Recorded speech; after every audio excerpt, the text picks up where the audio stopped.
Have you ever thought of playing club lacrosse in college, or are you stuck in your ways playing varsity at an NCAA school? Did you know club can be just as competitive as any NCAA level program, but you can also have a hell of a lot more fun? Listen up and you'll find out why. This is the dark side of the Mask Podcast, a Goalies Matter production. This podcast will give you an inside look behind the mask, both the physical one worn by goalies and the emotional one we use to hide our burdens we carry. We'll address the issues affecting goalies' mental health and help you see the light. We want you to know that you are not alone in this fight. So let's fight this battle together.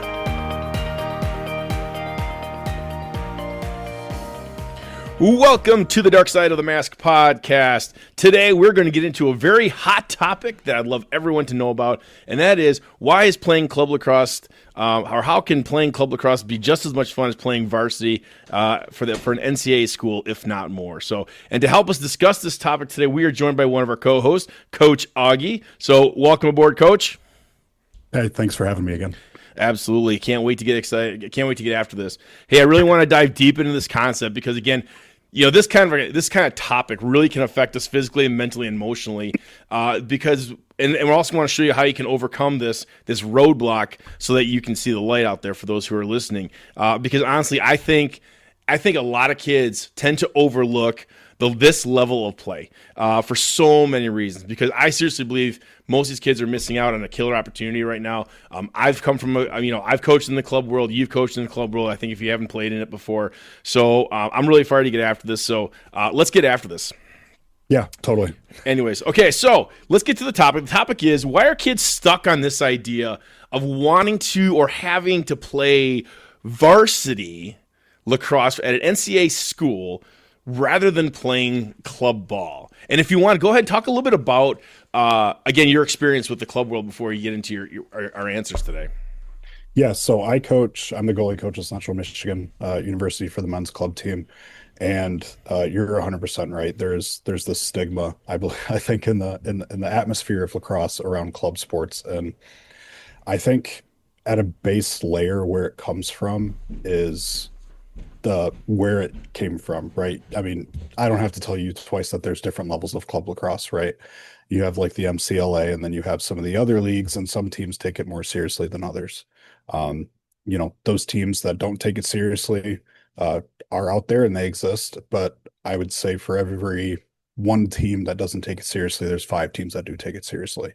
So from the club perspective, it's challenging for me sitting back and watching people cut club sports completely out of it, especially when there's so many good universities out there. Not to toot my own horn, Central Michigan University, it's a great school, right? And we're a club team. So it's challenging as a goalie coach for me, and it kind of makes my heart hurt a little bit when I hear these kids say, well, I'm not going to go play club, right? When in reality, they haven't even set foot on the campus of that school that offers that club sport, right? They haven't talked to any of the coaches there. They're making that assumption, and I think there's a pressure, right? There's a pressure that comes from wanting to post that commitment post, right? That say, look where I went D1, or I went D2, or I went D3. In reality, Brad, I think you could also agree with me on this, that in 20 years, no one's going to care if you went D1, D2, or D3. 100%. They're going to care that you played in college, and they're going to think that's great. I walked down the street, in my Central Michigan lacrosse hat. And when people ask me if I coach a Central, I say, yeah, I do. And nobody asks me if it's, is that club, or is that D1, or is that NA? Nobody cares. Right. Yeah, exactly. So I think that added the pressure of the commitment post is probably number one. We live in a society where everything's on social media, right? Everything is how many 100%. Likes you get. And that's what I was going to, and that was my first talking point. I think if you saw that too, it's like a lot of this has to do with this whole world of social media that we live into, and the society that these kids have grew up on, right? We didn't grow up on the social media world. I mean, you're a little bit younger than me, so maybe you were on the beginning tail ends of it. But like when I grew up, we didn't have the social media. Like, back in my day, you only made a big deal for kids who went D1 or D2 because we knew they were getting scholarships to go play at those schools, and they they were the ones who got to go up on stage. They were the ones who got recognized. They were the ones who signed, they may have actually signed their NLI or just a piece of paper at the time. We didn't really know because there's a lot of things that happened behind the scenes. Right. Because those are the only kids, and still to this day, for those listening, I hate to say this and burst your bubbles, but D1 and D2 and now NAIE schools are the only schools that can truly give you money athletically to play lacrosse at their programs. I get the recognition side of things. I 100% do, right? No doubt about it. Everyone should be recognized for their talents, no matter where they're going off to play. And it threw me for a loop when I was watching one of my early students sign a NLI to go play, or to sign something among his fellow teammates. He was going to go play club hockey at the University of Utah. And I'm like, do they even have a D1 program? They're like, no, it's club. Like, well, so why is he up there? And then this is back in 2012. I had already completed my stint at the University of Michigan. And so the thing is, like, okay, I have to jump on board this bandwagon. Like, okay, I get kids need to be recognized, no matter where they're going. And so it's not just D1, it's not just D2 anymore. It's the D3s and it's club, and I'm okay with that. It's I have my own opinions of kids who make big deals, but then again, anywhere they go, it is like, even if you're playing D2 club lacrosse, again, for those who are still new to this podcast that don't know my backstory and haven't read my backstory, I spent 8 years coaching at the University of Michigan, which was a Division I, not to be thrown off, Division I MCLA club team. And back in my time, from that time in 2001 to 2009, we still play, and I think you guys still play under the same association, the MCLA, and the thing is, even though the conferences and divisions have changed a little bit, but I couldn't really determine what was a D1 and D2 program. I just know that when I went to the University of Michigan, I knew nothing about it. I knew that I had this idea in my head that club ball was what everyone makes it out to be. Back in the day, club was, we get together, we play some lacrosse, but we're primarily drinking on the sidelines and having a party and whatever it is, right? And when I joined the University of Michigan, I never knew how serious they took it, how competitive they were, and the insanity of and John Paul, God, I love that guy. He taught me what virtual varsity was all about. That was where we tried to create this varsity program at a club level. And every team that we play that we want to compete against, and I didn't know much about U of M because I kept thinking club ball is club ball. I watched one game where Michigan played Michigan State. It was super jazzed up, super hyped up. Kids were excited. I mean, kids were getting autographs and things like that. And I was like, this is pretty badass. Like, this is awesome. And when I joined the program, I was like, I didn't know what I was getting myself into. And man, did I have the best fun in my entire life. I've only been coaching for a year, 2 years, and I never knew how much fun these kids were having at the club level. And I think that says a lot about club, because had I known club was that much fun, I may have actually entertained the concept of playing club ball. What do you think? No, I completely agree. And one of the things that keeps bringing me back to the coaching in the club scene right at Central Michigan is, while kids do have dues, right? And I'm sure we'll get to the topic of dues. Sure. There's a buy-in that happens when you're playing club, right? Yes, there's a coach. Yes, there's a team president, right? That runs, there's an e-board that runs, the accounting side and the scheduling side, but you almost feel like you have a say in things, right? You almost feel like it's a social aspect, right? Sure. Yep. I'll be the first one as a club coach currently to say that those teams that drink on the sideline and show up and tailgate before the game, they do still exist. But from my experience, and I've gone to Nashville to play teams, I've gone to Minnesota to play teams. For every team that's on the sideline drinking, there are 5-10 teams that are not. So that culture still does exist, but from my perspective, it's slowly going away and kind of falling. It's definitely out of the MCLA, and the MCLA, I don't want to call it like the governing body of club lacrosse, but it's definitely the biggest organization for club lacrosse. Yeah. I've never seen an MCLA team on the sideline doing anything that they shouldn't be doing, or every MCLA team is required to have a coach, whether that coach is an actual lacrosse coach or somebody just standing there that the team found. You know what I mean? Yeah. Yeah. I keep going back to my day because even my heyday of coaching, and I'll never forget. And that was the funny thing about the U of M was we are always very competitive. I walked into this program that was always ranked in the top 10. We always went to the national tournament. And for those who don't understand how club ball works, due to the fact that it's not really given a ton of finances by the university. It's run under the rec sports program 9 times out of 10, if not 100%. And so you only get so much money. The rest is all coming from dues and fundraising and stuff like that. But we went to a lot of we traveled all over the country, and I couldn't believe that we were able to do this. Now, Grant, maybe as U of M, we had big donors, we had kids, parents who had deep pockets, whatever the case may be. But I'll never forget this because I want to touch on the girls as well. I went my very first national tournament appearance as a coach. It was in St. Louis for like 3 or 4 years straight. It was in St. Louis at the Anheuser-Busch complex, and there they had like a bunch of grass fields and like 2 or 3 turf fields. And I'll never forget, I'm standing around and you play a game and you may play 2 in a day, or you're standing around waiting, or you're walking around waiting for your field to open up so that you can go practice and get ready for your game. Cause this is how it was. I mean, you couldn't do playoffs every single week because again, due to finances and travel budgets and things like that, they try to say, okay, if you made the national tournament, you made it through your conference, you're going to the tournament. Here it's a team of 16 or a round of 16, and it's winner go home type of thing. And so you play 3 days, and then you have a break, and then if you make it to the semifinals, you play, and then you're in the championship. And I'll remember going to St. Louis, and I'm standing around, and I'm looking around, and it's more or less on the girls' side than it was the guys' side. I'm standing around, I'm seeing Florida State, Florida, Lindenwood, Oregon. I'm seeing Stanford. Yep. I'm seeing Cal. And I look today and I'm like thinking every one of those teams is a D1 program. Now, granted, I get, it's females were a lot easier, in the female game, in the girls game, it's a lot easier to go D1 because of the whole Title IX thing. But Arizona State was there. I mean, you name any D1 program in the girls who've joined the last 10 years, they were all club teams at one point, and I got to see them all play. I'm like, wait a second, this is kind of crazy. Now they're all legitimate programs. So It's interesting to see how Florida State's going to pan out this year. But that's what I'm getting at. There are so many of these programs across the country, and now we talk about the FBS schools, the Alabamas, the Kentuckys, the University of Auburn.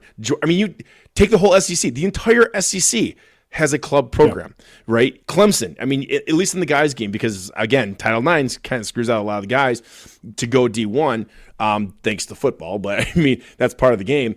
But for the most part, you have an opportunity to play in some really cool venues, and I've had some really great experiences. I mean, I'm sure Central has for sure.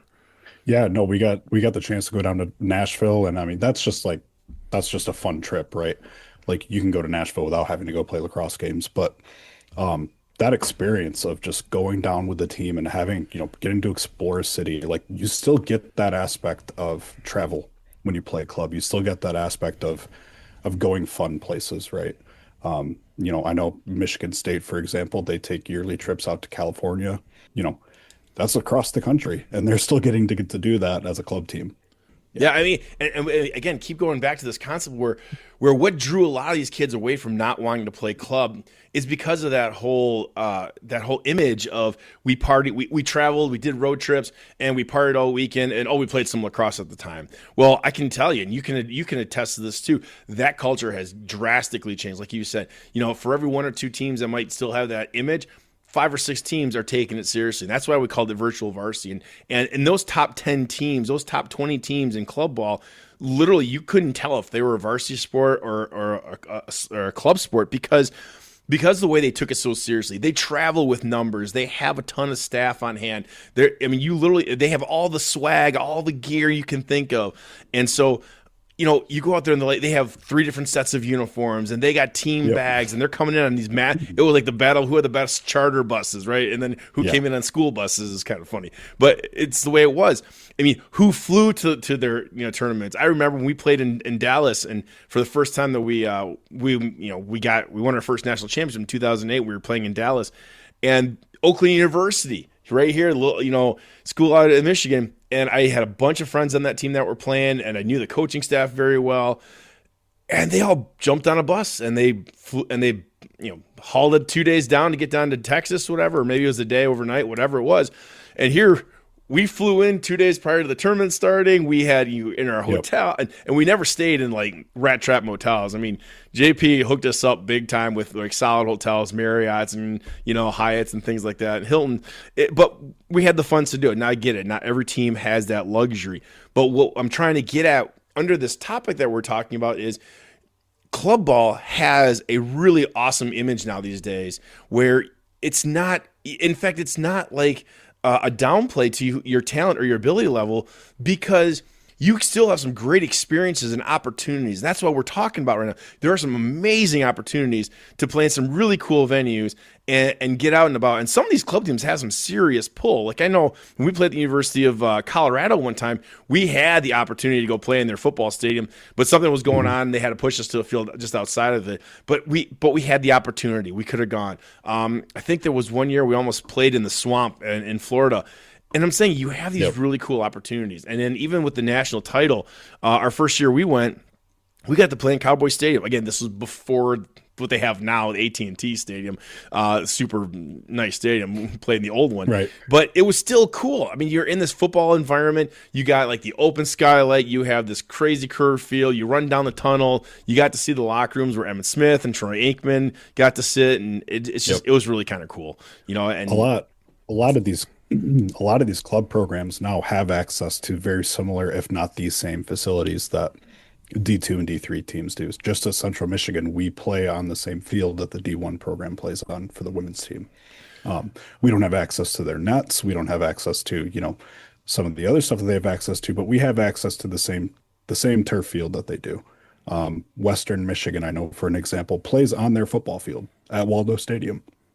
That's a cool opportunity. I love going to play there, go to coach there. But, I think from my perspective as somebody in the coaching world, in the club atmosphere, it's hard for me to sit back and hear some of the things people say about club, because we are such a small community lacrosse wise. Like for sure in the grand universe of sports, lacrosse is like the size of the moon, right?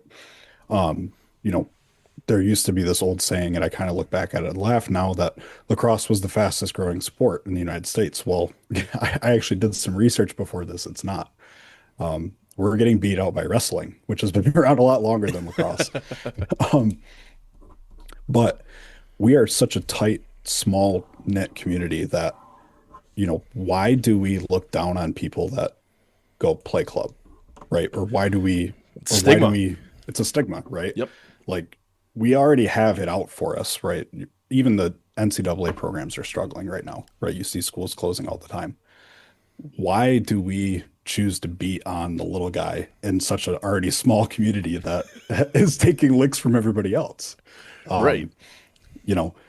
And I've seen a change, right? I think 10 years ago, if you would have asked if a club team could beat a D3 team or even an NAIA team, you'd think I was crazy, right? Mm-hmm. So that change is coming. I see the respect coming. I see the guys, and it's kind of a trickle down effect what I'm seeing, right?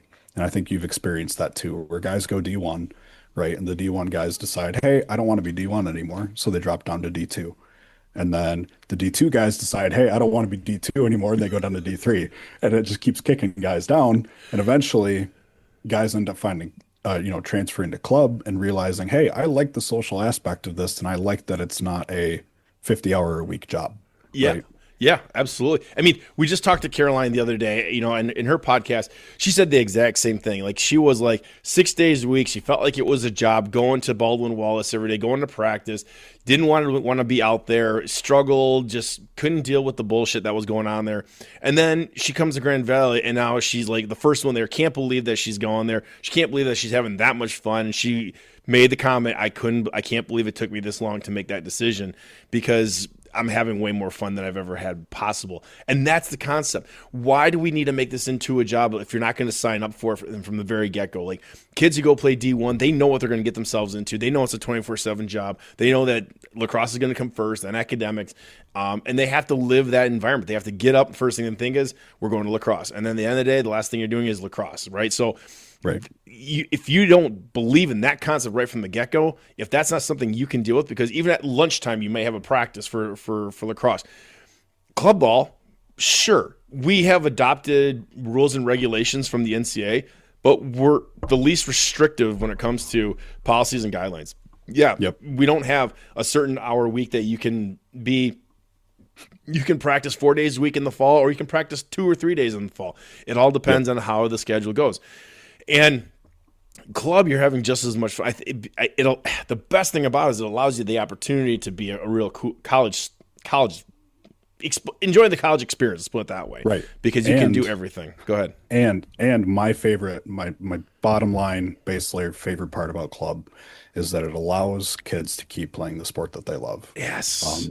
Yes. I only played 2 years in high school. I found the game very late. Right. I found the game my junior year. If I could take it back, I would have quit soccer. I would have quit football. I would have quit baseball, and I would have just played lacrosse. Yeah. We can't turn back time, right? Right. But if I knew that I could have played club somewhere, holy cow! Like, I would give anything for one last game of lacrosse. And then I hear these kids completely cutting out the possibility of even playing club in college because they're afraid of the stigma. And it's like, it's disappointing from my perspective to hear that, because I would give anything for one more game, let alone a season, right? And then I'm hearing these kids that don't get the D2 and D3 offers, and they just go, "Well, I'm done." And I'm like, "Oh man, it's like you're missing out. You're missing out on that opportunity, because, I'm gonna really hit it home here that club gives you the opportunity to help build something, first of all, because there's a difference between being an NCAA coach and being a club coach, right? I don't think I'm going to ruffle any feathers when I say that. Like, yes, you're still a coach. You still are an adult figure, right, on the sidelines, but also you want those kids to be invested in the program so they come back, right? At the end of the day, those kids are paying dues to be there. You have to give them some stake in it. You have to help them pick the uniform. You have to let them help you pick the uniforms. You have to give them, opinions on, where do you want to go play? Where do you guys not want to go play? That's how you leave a footprint, right? That's how and I always tell the guys at CMU, I tell them every year, we have to lay that foundation. And these guys at CMU right now are laying that foundation. When I got there, we had 13 guys, right? Yeah. Now we have like 40, right? It's awesome. And building that, playing club and that social aspect, you are contributing to something that you can look back on 10 years and say, "Oh my gosh, I played club lacrosse at Central Michigan, and now it's a thriving program," right? It's a thriving program. That's what I love about club. I love the aspect that the players have more stake in it, and the players can treat it as something that they can look back on and say, "I helped build that." Yeah, absolutely. Because even still, like, we had some opportunities, right? Where, every program is going to have their growing pains and this, that, and the other thing. And some are fortunate, some are not so fortunate. We played every team from from California all the way to, well, we didn't go out east much because when you get to the East Coast, there may be only 4 or 5 real club teams, because everything out there is varsity. Everything on the Eastern Seaboard is varsity. So you don't see as many clubs on the East Coast. But when you get to the Midwest and the South, there are just a ton of club teams. And I will say this, I meant to say this earlier too. Nothing got me more excited, and I'll be PG on this one, super excited when on our docket for a 3-way scrimmage in the fall was us. Let's use the name. University of Michigan, Johns Hopkins University, and Army. And you're thinking, what the fuck? How is Michigan going to hold their own against Johns Hopkins and Army, right? Yep. And the quick story is funny. So we played in a venue that's right in the middle of campus, right across from the rec building. And it was like, they brought in extra stands, they brought in everything. And so I will never forget this amazing opportunity, probably better than the national championships. And it's still the claim to fame for a lot of our kids. But we see Army get off their bus. there's like 60 some people getting off their bus. I guess they brought their varsity and their JV. Super insane, right? And ironically enough, their head coach, Joe Alberici, I immediately struck a connection with him because he went to, of all places, he went to Alfred University and was a standout there as well. So I got in good with him, and he's still there at Army. So, but that was interesting. 60 some guys getting off the bus, and it was insane. Here comes Johns Hopkins, and who was playing at that time?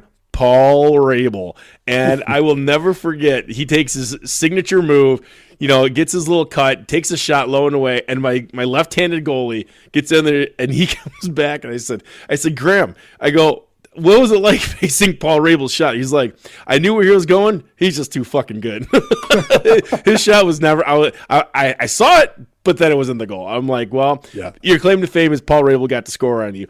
And this just is a testimony of like, what varsity teams are starting to do. They're starting to actually put club teams on their schedules in the early parts for scrimmages and stuff like that, because it builds both people. It's like, okay, here's a team that I know we're going to probably beat, but it's a great competition. They're probably getting more out of this than we are, but allows our younger players an opportunity to play. These club teams are going to come at us with all their firepower, and that's good because now you're opening those doors. Like, it's not piss on the club teams, right? And we're big time varsity over here. There's a way that we can be mutually, inclusive and play one another. You're starting to see more of that. Like, I'm starting to see schedules where, even Grand Valley State men's team has got, a couple D3 schools on their schedule. And in some cases, the club teams might actually beat these varsity teams. And that just says, hey, we can hang with you guys. We don't have, just because we're club doesn't mean we're that bad, I mean, I would be lying if I said when our schedule comes out, I don't have the D3 and the D2 teams and even the NAIA teams circled on my schedule, right? It's right. Exciting. The concept of it is exciting. I wouldn't say I'm out there like, it's my Super Bowl, but it is, right.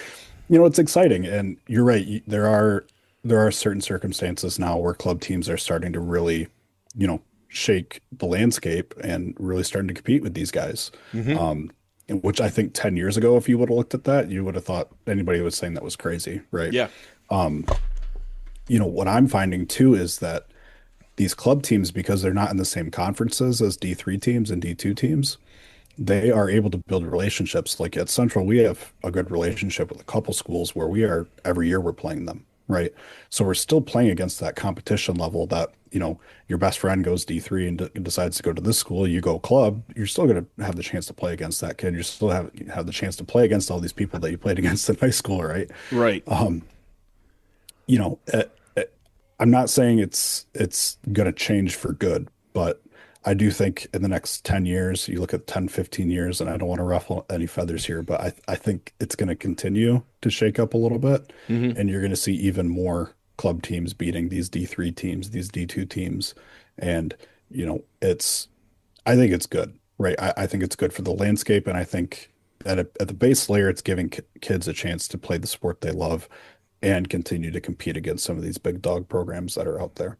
Yeah, absolutely. And the other thing is, you're also starting to see, like, I know when I was recruiting too, or go to camps, you would see, all these college recruiters from these D1, D2, D3 varsity programs, but then you started to see an increase of club teams, and you started to question, are they varsity or like a varsity D3 program, or are you guys club? And you start to see more and more club coaches at the same recruiting events, and they're all recruiting the same players because some kids may just say, you know what, I don't want to leave my state, and there are 6 club teams and only 1 varsity program in that state. I mean, if you look at Michigan, from our standpoint, most of us we have D3 schools, except for UD Mercy. UD Mercy is the only one, or Eastern Michigan on the girls' side, Central Michigan on the girls' side. They have D1 programs, but everything else is pretty much D3. And we have a couple NAIA schools for sure, but you're starting to see more and more club coaches recruiting the same players because there's those opportunities. And so it just goes to show you that the stake is all there too. I mean, they want the same players that the varsity teams want too as well. But I will say this, and I think we do need to address the white elephant in the room. Club is pay to play. I totally get that. And most of those kids who are playing in summer teams understand the concept of pay to play. Now, at the club, are you going to get equal playing time? Fortunately, I'll tell you this. For the most part, club teams, no matter which way you look at it, even though it's pay to play, still treat their teams like a varsity program where you have to earn your time. Doesn't mean you're going to get screwed. You will, but you have to earn your keep. Right. Pure and simple. And every club team out there will have a different pay scale. I know when we were at U of M, we started at $3,500 per player, and we ended at, I think, around almost $5,000 per player. But it's because there was an expectation. They knew what we were going to, what our thing is. That was we don't play schools just locally. We go the west side, Right. the west coast, down south, Texas, you name it. We might go to the upper Midwest, might go to Minnesota. Sometimes by charter, mostly by plane, because we have to travel in style, and we keep a reputation. Other schools, I look at the Oakland universities of the world. Even, I won't say BYU because BYU was very similar to us.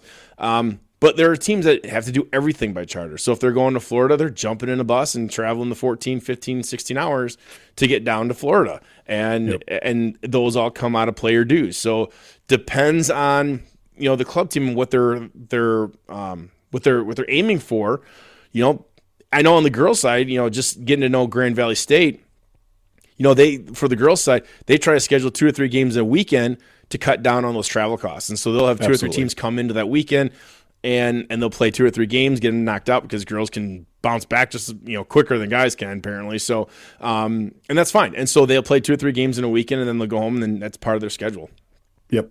No, we do the same thing. We do the same thing at Central. And I know other programs do the same thing where they try and, chunk, like, for example, last year we went down to Nashville.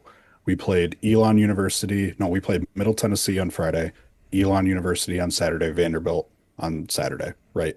That's 3 games one weekend. We got Saturday night to explore the city, and then Sunday we went home, right? Mm-hmm.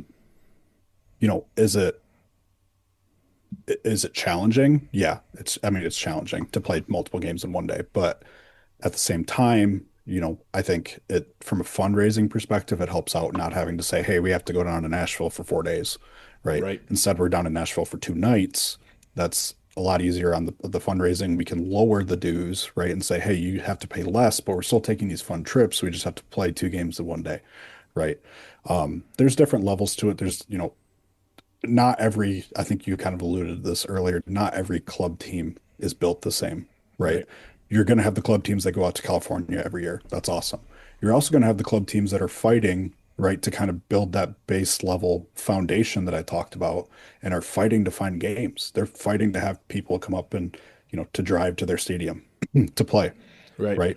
Neither of them is wrong. One program just might not be at the same, timeline as the other one, right? You look at a program that's been around longer, that it's had consecutive coaches, right? Then you look at a program that's like, hey, this guy is starting this club team, he's the coach there and they're just getting started, and then watch it grow, right? So there's different levels. It's a timeline, right? Yes, without a doubt. And like I said, and that plays into, knowing what you're signing up for. And here's another thing, another kind of a factor when it comes to clubs is like, unfortunately, and this is, again, it's the second elephant in the room, and that is because they don't give scholarships, doesn't mean you can't get scholarships. So the focus in club sports is definitely academics first.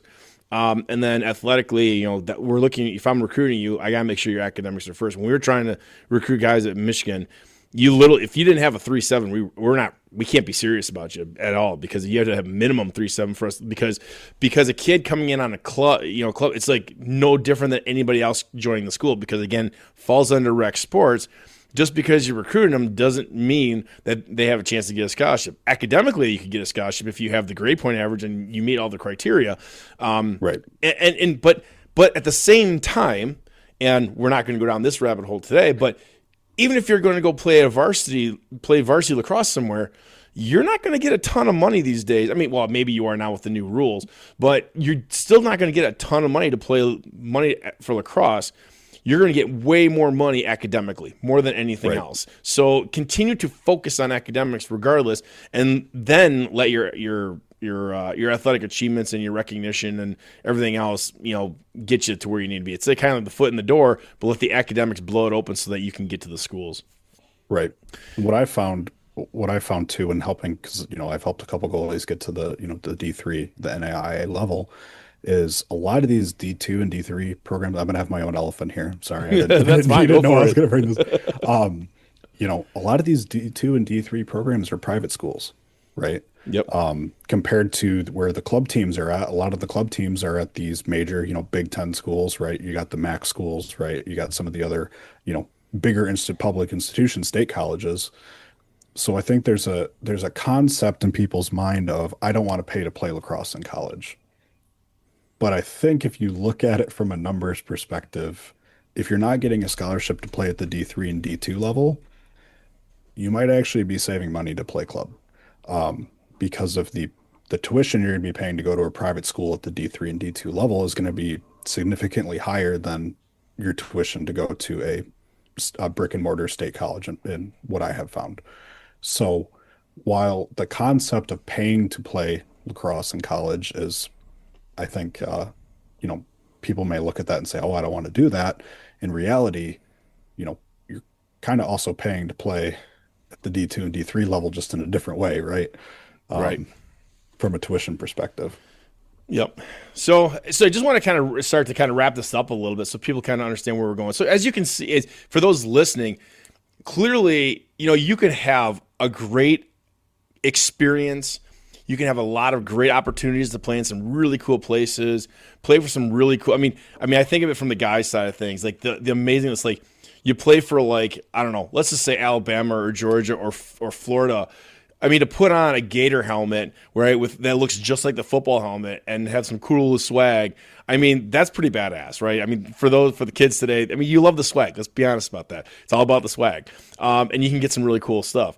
However, there's a lot of great things that come from clubs. Yeah, we just talked about some of those big white elephants, right? And yeah, they're there. You can't avoid them. But for those who are struggling, because we're not going to talk about today the D1 or bust, or I have to play varsity. I'm not going to settle for playing club because, my parents can't afford it. Okay, got it. Well, think about that. You just said it yourself, Aaron, is that even if you were to go play varsity, your parents might still be spending more money to send you to school just because you got, who knows? You could have gotten $8,000 to go play at a D1 school. And I'm like, yeah, just to sit on the bench and wait till my senior year to get some playing time. Was the value worth it?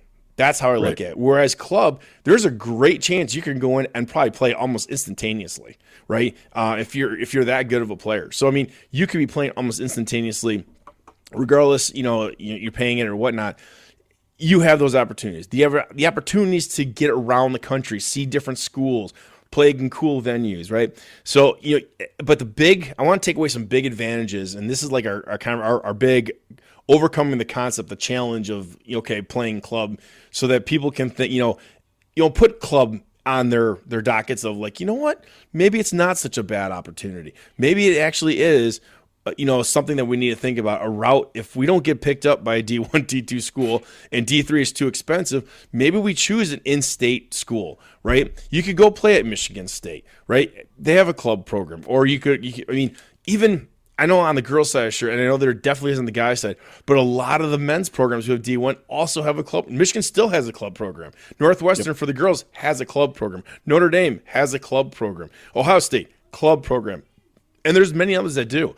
So those are some things to keep in mind, is that club provides you a full college experience more than anything else. We talked about this. It's less restrictive. It's not a 24/7 job. You don't have to get up in the morning and put a lacrosse stick in your hand and go to bed with a lacrosse stick in your hand. Of course, coaches will say do that, but you're not surrounded 24/7 with your lacrosse mates. You have an opportunity to hang out with your dorm buddy, or go to lunch with other friends and stuff like that, and join clubs if you want to. If you join a hiking club, for all I care, or a yoga club, you can do that. It gives you that leverage to do that, because we're not putting, we're not saying you have to be here, you have to do this, you have to be,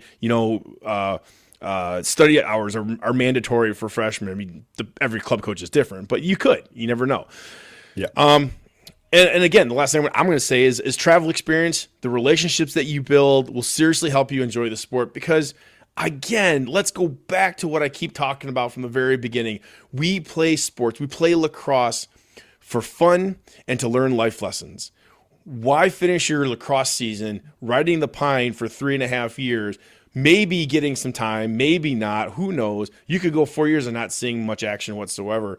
Was it worth it? Was it worth all that time and effort? Or go play club and play for 4 years at a school and have some amazing opportunities, meet some really cool kids on your team. And, you can actually have a real relationship with your coach and not be like, here's coach, here's the rest of the team. I mean, yeah, it's there, but you can start to intermingle a little bit and start to get to really build connections with these players. And it's kind of a cool environment.